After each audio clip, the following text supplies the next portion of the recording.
My parents said he's our retirement plan when I reported my CEO brother. The HR director leaned back in her chair and studied me across the desk with an expression I couldn't quite read. You understand this is a serious allegation, right?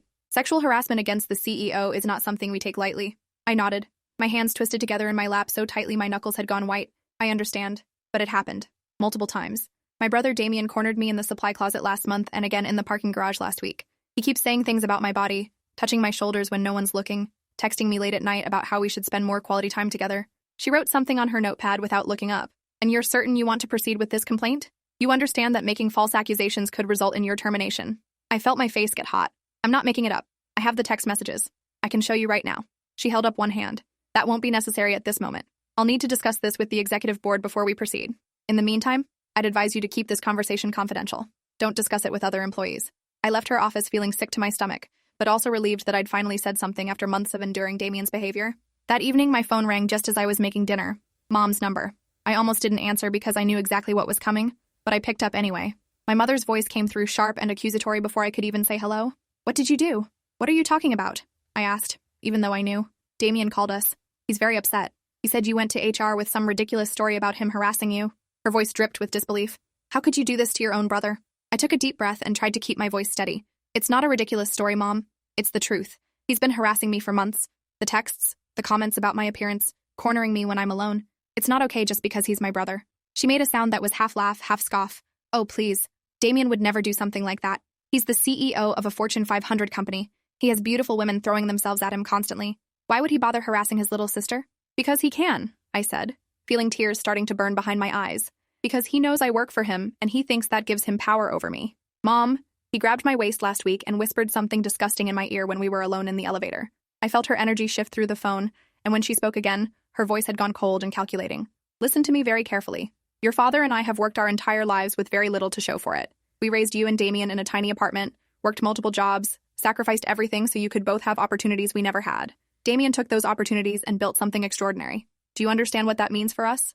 I don't care what it means for you, I said, my voice rising. He's sexually harassing me at work. That's illegal. Your father and I are depending on Damien, she continued as if I hadn't spoken. He bought us our house. He pays for our health insurance. He's promised to support us when we retire in 3 years. He's our retirement plan. You are not going to destroy that because you're too sensitive to handle some brotherly teasing. This isn't teasing, I practically shouted. This is harassment. It's wrong and it's illegal, and I'm not going to just accept it because you need his money. There was a long silence on the other end of the line. Then my father's voice came through. He must have taken the phone from my mother. His tone was even more threatening than hers had been. You need to think very carefully about what you're doing here. If you pursue this complaint and it damages Damien's reputation or his position at the company, you will be cut off from this family completely. Do you understand me? We will not support you financially or emotionally. You will be on your own. And frankly, you should be grateful Damien even gave you a job at his company in the first place. You barely graduated college and you have no real skills. I hung up without responding and sat down hard on my kitchen floor. My cat came over and rubbed against my leg while I cried into my hands. I'd known my parents favored Damien. That had been obvious my entire childhood. He was the golden child, the brilliant son who got perfect grades and athletic trophies while I struggled with learning disabilities and social anxiety. But I hadn't realized the extent of their dependence on him until that moment.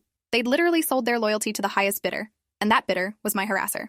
The next morning at work, I was called into a meeting with the HR director and 2 men I didn't recognize. They introduced themselves as outside counsel retained by the company to investigate my allegations. The questioning lasted 3 hours. They went through every incident I'd reported in excruciating detail, asking me to describe exactly what Damien had said, where his hands had been, what time of day it happened, who else might have witnessed it. I showed them the text messages where he'd suggested we get drinks alone and made comments about my appearance. I showed them the times he'd texted me at midnight asking if I was thinking about him. One of the lawyers, a woman named Victoria Sterling, studied the messages carefully. These are certainly inappropriate, she said slowly, but they're not explicitly sexual in nature. Your brother could argue he was just trying to maintain a familial relationship with his sister. I felt my face flush with anger. He's not trying to maintain a familial relationship. He's trying to make me uncomfortable. He knows I can't avoid him because he's the CEO and I need this job. The other lawyer, an older man with silver hair, leaned forward. Has your brother ever explicitly propositioned you for sexual activity? Has he touched you in a way that would be considered sexual assault? I thought about the hand on my waist, the fingers that had lingered too long on my shoulder, the way he'd pressed close to me in the elevator. It felt violating, but was it technically assault? I don't know, I admitted. He touches me in ways that make me uncomfortable. He stands too close. He makes comments about my body, but he hasn't explicitly propositioned me or touched me inappropriately in an obvious way. The lawyers exchanged glances. We'll continue our investigation, Victoria said. In the meantime, we're going to recommend that you be transferred to a different department where you won't have regular contact with the CEO. Would that be acceptable? I wanted to scream that no, it wasn't acceptable. I wanted Damien held accountable, not me punished by being shuffled to some other department. But I also knew I needed this job. My rent was due in 2 weeks, and I had student loans and car payments and credit card debt. So I nodded and said that would be fine, knowing it wasn't fine at all. The transfer happened within days. I was moved from my position in executive operations to a low-level role in the accounting department. My new cubicle was in the basement with flickering fluorescent lights and no windows. My new boss was a stern woman named Patricia Volkov, who made it clear she resented having me dumped into her department. My parents called every single day for a week, tag-teaming their harassment. Mom would call in the morning with guilt trips about how I was destroying the family. Dad would call in the evening with threats about cutting me off. They'd apparently coordinated their strategy because each conversation built on the previous one, wearing me down systematically. Damien's reputation is everything, Mom said during one call. If word gets out that his own sister accused him of harassment, it could destroy his career. Is that what you want? To ruin your brother's life over some innocent comments? They're not innocent, I kept insisting. But my voice got weaker each time. She'd sigh dramatically. You always were the dramatic one. Remember when you were 12 and accused your teacher of being mean to you? Turned out you were just failing because you weren't doing your homework? You have a pattern of exaggerating situations to get attention? That's not what this is, I protested. But doubt was creeping in. My childhood was full of moments where I'd felt wronged and my parents had convinced me I was overreacting. What if I was doing that again? What if Damien really had just been trying to be friendly and I'd misinterpreted it? Dad took a different approach during his calls. He'd talk about money, about how much Damien had done for the family, about the house they'd lose if Damien's income was affected. Do you want your mother and me to be homeless in our 60s? Is that the kind of daughter you want to be? He'd describe their financial situation in painful detail. The mortgage payment, the property taxes, the medical bills that were piling up, all of it dependent on Damien's continued success and generosity. Your brother has been nothing but good to you, Dad said one night. He got you that job when no other company would hire you. He gave you a salary way above what you're qualified for, and this is how you repay him? By trying to destroy his career? The investigation dragged on for weeks. I was called in for follow-up interviews twice more. They'd spoken to other female employees, apparently, looking for patterns of behavior. But everyone said Damien was a perfect gentleman, a professional CEO who maintained appropriate boundaries. One woman even laughed when they asked if he'd ever made her uncomfortable. Damien Kingston? He barely notices any of us exist unless we're presenting quarterly reports. The investigators seemed frustrated when they delivered their preliminary findings. We can't substantiate a pattern of harassment based on the evidence we've gathered. The text messages you provided are inappropriate for a workplace superior, but they could be interpreted as a brother trying to maintain a relationship with his sister. Without witnesses to corroborate the physical touching you described, we have insufficient evidence to proceed with disciplinary action. I sat in that conference room feeling like I was drowning. So nothing happens to him? Victoria Sterling gave me a sympathetic look that somehow made everything worse. We're going to recommend mandatory harassment training for all executives, including your brother. And we've already transferred you to eliminate the reporting relationship. Those are significant steps. But without more concrete evidence, we can't justify terminating or demoting a CEO based on one employee's allegations, even if that employee is family. Actually, especially because that employee is family. It creates credibility issues. That night, Damien called me directly. His voice was smooth and controlled, the same voice he used in board meetings and investor calls. I heard the investigation concluded. I'm disappointed in you, little sister. I've only ever tried to help you, and you repaid me by trying to destroy my reputation. I started to respond, but he cut me off. Mom and Dad are devastated, you know. Mom's blood pressure is through the roof. Dad's barely sleeping. They're terrified they're going to lose everything because you couldn't handle a few friendly text messages. His voice hardened. I'm willing to let this go for the sake of family harmony. But you need to understand something. You work for my company. You exist in my world. If you ever try something like this again, I will make sure you never work in this industry again. Do you understand? I hung up without answering and immediately started looking for new jobs. But everywhere I applied, I needed references from my current employer. And my current employer was controlled by my brother. I was trapped in a cage I'd helped build by accepting his help in the first place. My parents stopped calling after the investigation concluded. Instead, I was simply erased. No calls, no texts, no emails. When I tried reaching out, my messages went unanswered. I drove to their house one Saturday and found my mother in the garden. She looked up when I approached, her face carefully blank. Mom, I tried. Can we talk? We have nothing to discuss, she said, returning to her roses. You made your choice when you tried to destroy your brother. Now we're making ours. But I'm your daughter, I said, hating how my voice cracked. He's our retirement plan, she said flatly, clipping a dead bloom. You were always going to be on your own eventually. We invested everything in Damien because he was worth investing in. You've never given us anything but problems and expenses. Now please leave. Your father doesn't want you here. I went back to my basement cubicle and my flickering lights and tried to figure out what to do next. Patricia made my life miserable with impossible deadlines and constant criticism. She'd clearly been told I was a problem employee, and she treated me accordingly. Other coworkers avoided me, probably warned to keep their distance from the girl who'd accused the CEO. I ate lunch alone in my car, away from the whispers and stares. 3 months after the investigation concluded, I found an email in my spam folder from an address I didn't recognize. The subject line said simply, "You're not the only one." I almost deleted it as junk, but something made me open it. The email was from a woman named Simone Lightfoot, who'd worked at Damien's previous company before he became CEO of his current one. She'd seen my name mentioned in some business article about the company and decided to reach out. "I experienced similar harassment from Damien when we worked together 5 years ago," she wrote. "He used the same tactics, inappropriate texts, standing too close, comments about my appearance. I reported it to HR at the time, but his father was on the board of directors. The complaint disappeared and I was pressured to resign. I've lived with the guilt of not fighting harder ever since. If you're willing to pursue legal action, I'd be willing to testify about his pattern of behavior." I read that email 10 times, my hands shaking more with each pass. I wasn't crazy. I wasn't overreacting. There was a pattern. Damien had done this before and gotten away with it because of family connections. I wrote back immediately, and Simone called me that same evening. We talked for over 2 hours. She described incidents that were eerily similar to mine. The elevator encounter, the late-night texts, the hand on the waist that lingered too long. She'd been young and scared and financially dependent on that job. When HR had dismissed her complaint, she'd felt like she had no choice but to leave quietly. "I should have fought harder," she said, her voice thick with regret.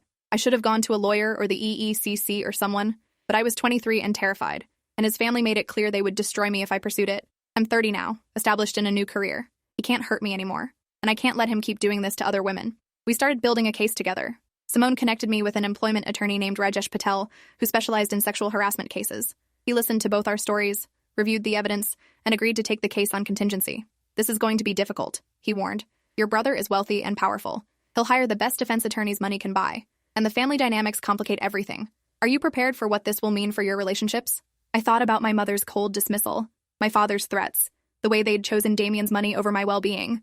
"I have no family relationships left to complicate," I told him. "They already made their choice."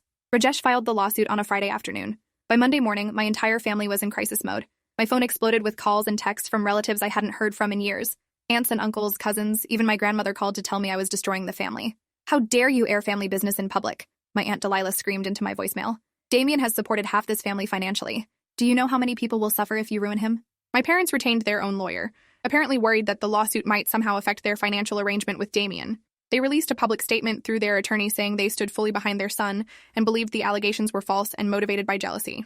My mother gave an interview to a local news outlet where she described me as a troubled young woman who'd always struggled with mental health issues and had a history of making false accusations for attention. Watching her on camera, makeup perfect, and voice dripping with false concern was somehow worse than the direct rejection. The company's legal team filed a motion to dismiss almost immediately, arguing that I'd failed to exhaust internal remedies before filing suit. But Rajesh had anticipated that. He'd documented every step of the internal complaint process, every way the investigation had been inadequate, every structural reason why internal remedies were insufficient when the harasser was the CEO.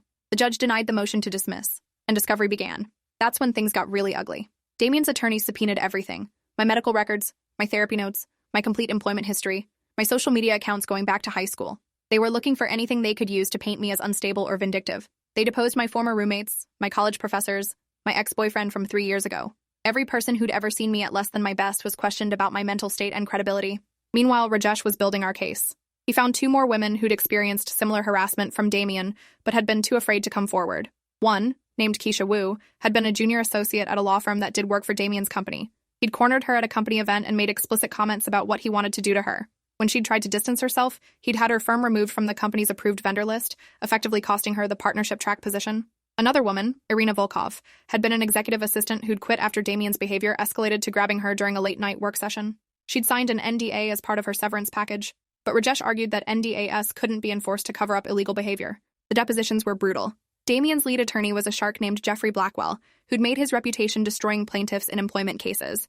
He spent 6 hours questioning me about every text message, every elevator ride, every moment I'd been alone with Damien. He brought up every mistake I'd made in my job, every negative performance review, every time I'd called in sick. "Isn't it true that you were on a performance improvement plan before you filed this complaint? Isn't it true that your supervisor had documented concerns about your work quality? Isn't it true that you were facing possible termination and filed this complaint as a preemptive strike?" "No," I said, my voice steady despite my shaking hands. "I filed this complaint because my brother sexually harassed me, and the company failed to protect me." He smiled like a predator. "Your brother. The man who gave you a job when no one else would hire you. The man who'd supported your parents financially for years. The man whose success you've benefited from your entire adult life. And now you're trying to destroy him because he sent you a few friendly text messages that you've chosen to interpret as harassment." "That's not what happened," I said. But he'd already moved on to another angle. Damien's deposition was a masterclass in controlled performance. He sat calmly in his expensive suit, answering every question with practiced precision. He admitted sending the text messages, but characterized them as a brother trying to maintain a relationship with a sister who'd grown distant. He denied ever touching me inappropriately, suggesting I'd misinterpreted innocent familial gestures. When confronted with Simone's testimony about similar behavior at his previous company, he looked genuinely confused. I barely remember Simone. She was a low-level employee who worked there for less than a year. I certainly never harassed her. If she felt uncomfortable, it was likely because I had to deliver critical feedback about her poor performance. My parents sat in the gallery during Damien's deposition, a show of support that the defense made sure the court reporter noted for the record. Mom dabbed at her eyes with a tissue whenever Damien spoke about how much he loved his family and how devastated he was that I'd turned on him. Dad sat stone-faced, radiating disapproval in my direction. They didn't acknowledge my presence even when we were in the same room. The case dragged on for over a year. Each month brought new legal bills, new motions, new attempts by the defense to bury us in paperwork and procedural challenges. I'd moved out of my apartment into a cheaper place across town, picking up a second job waiting tables to pay my bills since I'd quit working for Damien's company. Patricia had made my life so unbearable that staying wasn't an option, even though I knew leaving would be used against me in court. Rajesh worked tirelessly, often late into the night preparing responses to the defense's endless motions. He brought in expert witnesses on workplace harassment, psychologists who could explain grooming behavior and abusive power dynamics, statisticians who could demonstrate patterns across multiple victims. The defense brought their own experts who testified that the behavior described didn't meet legal standards for harassment, that family dynamics complicated consent and boundaries, that I'd failed to clearly communicate my discomfort. Both sides prepared for a trial that would likely last weeks and cost hundreds of thousands of dollars. Then something unexpected happened. A journalist named Andrea Khoury, who'd been following the case, published a deep investigation into Damien's company culture. She'd interviewed dozens of current and former employees on background, and a pattern emerged. Multiple women described feeling uncomfortable around Damien, experiencing boundary violations they'd been too afraid to report formally. The HR director who'd initially taken my complaint had been fired shortly after the investigation concluded, replaced by someone with close personal ties to Damien. The outside investigators who'd found insufficient evidence were frequently retained by the company for other matters, creating a financial incentive to protect their client. Andrea's article went viral. Suddenly, my lawsuit wasn't just a family dispute, but part of a larger story about how powerful men evaded accountability. Other victims started coming forward publicly, sharing their experiences with Damien and with the company's inadequate response to complaints. The board of directors, facing mounting pressure from investors and the public, announced an independent investigation into workplace culture. Damien was placed on paid administrative leave pending the results. My parents' response to the article was to double down on their support for Damien. They gave interviews defending him, characterizing the mounting allegations as a coordinated attack by disgruntled employees and a daughter with an axe to grind. My mother appeared on a local morning show, perfectly coiffed and sympathetic, talking about how hard it was to watch her son destroyed by lies. "He's always been the target of jealousy," she said, her voice breaking precisely on cue. "He came from nothing and built an empire through hard work and intelligence. Now people want to tear him down and take what he's earned. It's heartbreaking as a mother to watch." The independent investigation took 3 months. The law firm conducting it interviewed over 50 current and former employees, reviewed thousands of internal documents and communications, and compiled a 200-page report. The findings were damning. They documented a pattern of harassment and inappropriate behavior by Damien spanning his entire tenure as CEO. They found that complaints had been systematically buried or investigated inadequately. They discovered that several women had been paid settlements with NDAS to keep quiet about their experiences. The report concluded that Damien had created a hostile work environment and that the company had failed its duty to protect employees. The board asked for Damien's resignation. He refused, forcing them to terminate him for cause, which meant no golden parachute, no massive severance package. Just a letter stating his employment was ended due to violations of the company's code of conduct. The news made national headlines. CEO fired after sexual harassment investigation finds pattern of abuse. My phone wouldn't stop buzzing with messages from reporters wanting interviews, from advocacy groups wanting me to speak at their events, from lawyers representing other victims wanting to compare notes. I ignored most of them, focused on just getting through each day. My parents' financial situation changed overnight. Without Damien's income, they couldn't afford their mortgage. The house went up for sale within weeks. They had to cancel the planned retirement, with Dad taking a job as a night security guard and Mom returning to her old work as a receptionist. Their social circle evaporated as former friends distanced themselves from the scandal. I watched their downfall through social media and news articles, feeling a complicated mix of vindication and sadness. They'd chosen Damien's money over me, and now they had neither. Damien spiraled quickly without the structure and power of his CEO position. He'd defined himself entirely by that role, and losing it left him unmoored. He started drinking heavily, posting increasingly unhinged rants on social media about being betrayed by everyone he'd trusted. His wife filed for divorce, taking their 2 children and citing his controlling behavior and anger issues. Other companies where he held board positions asked him to resign. His professional reputation was destroyed beyond repair. The lawsuit settled 6 weeks after Damien's termination. The company agreed to pay me and the other plaintiffs a substantial sum, though the exact amount was confidential. More importantly, they implemented comprehensive policy changes, independent oversight of harassment complaints, mandatory training for all employees, and a commitment to transparency in their annual reports about workplace culture metrics. It wasn't perfect, but it was progress. Simone, Keisha, Irina and I stayed in touch after the settlement. We'd been through something terrible together and come out the other side, changed but surviving. We started a support group for other women dealing with workplace harassment, sharing resources and strategies, and just listening when someone needed to talk. Rajesh connected us with advocacy organizations working on legal reform. We testified before state legislative committees about the need for stronger protections for harassment victims, better enforcement of existing laws, and penalties for companies that covered up misconduct. My parents never apologized. Instead, they blamed me for their financial ruin, for Damien's downfall, for the destruction of our family. They gave interviews painting themselves as the real victims, parents who'd loved both their children equally, but been torn apart by a daughter's vendetta. My mother wrote a blog post that got picked up by several conservative media outlets, describing me as an example of victimhood culture destroying successful men. She talked about how they'd sacrificed everything to raise us, only to have me throw it back in their faces by refusing to accept that boys will be boys, and brothers will sometimes make their sisters uncomfortable. I stopped reading the articles about them eventually. Their version of events didn't match reality, and I couldn't control their narrative. What I could control was my own healing, my own path forward. I found a new job at a nonprofit focused on workplace rights, using my experience to help other people navigate similar situations. The work was meaningful in a way my corporate job never had been. I was using my pain for something productive, transforming trauma into advocacy. I started therapy with a woman named Dr. Elise Beaumont, who specialized in family estrangement and betrayal trauma. The work was hard, unpacking years of conditioning where I'd been taught my needs mattered less than Damien's success. Dr. Beaumont helped me understand that my parents' choice wasn't a reflection of my worth but of their values. They'd chosen money and status over integrity and love. That was their failure, not mine. 2 years after the settlement, I ran into my mother at a grocery store. She looked older, tireder, wearing discount store clothes instead of the designer brands she used to favor. We made eye contact across the produce section, and for a moment I thought she might approach me. Instead, she turned away and disappeared down another aisle. The rejection still stung, but less than it once had. I'd built a life without them, surrounded by people who valued honesty and courage over money and appearances. 3 years out, Damien's attempts at a comeback failed repeatedly. He tried starting his own consulting firm, but no one would hire someone with his reputation. He tried pivoting to motivational speaking, but his events were protested and canceled. He published a memoir claiming he'd been falsely accused and destroyed by a broken system, but it was universally panned and sold poorly.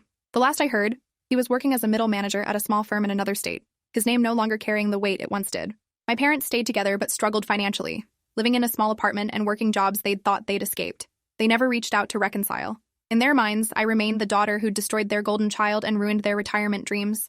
The fact that their golden child had destroyed himself through his own actions didn't factor into their calculations. I let them go, mourning the parents I'd wished I had while accepting the ones I'd actually gotten. The other women from the case moved on with their lives too. Simone got promoted to a senior position at her company, using her platform to mentor other women and advocate for better workplace protections. Keisha made partner at a different law firm and specialized in employment discrimination cases. Irina started her own business, finding freedom in being her own boss. We checked in regularly, celebrating victories and supporting each other through setbacks.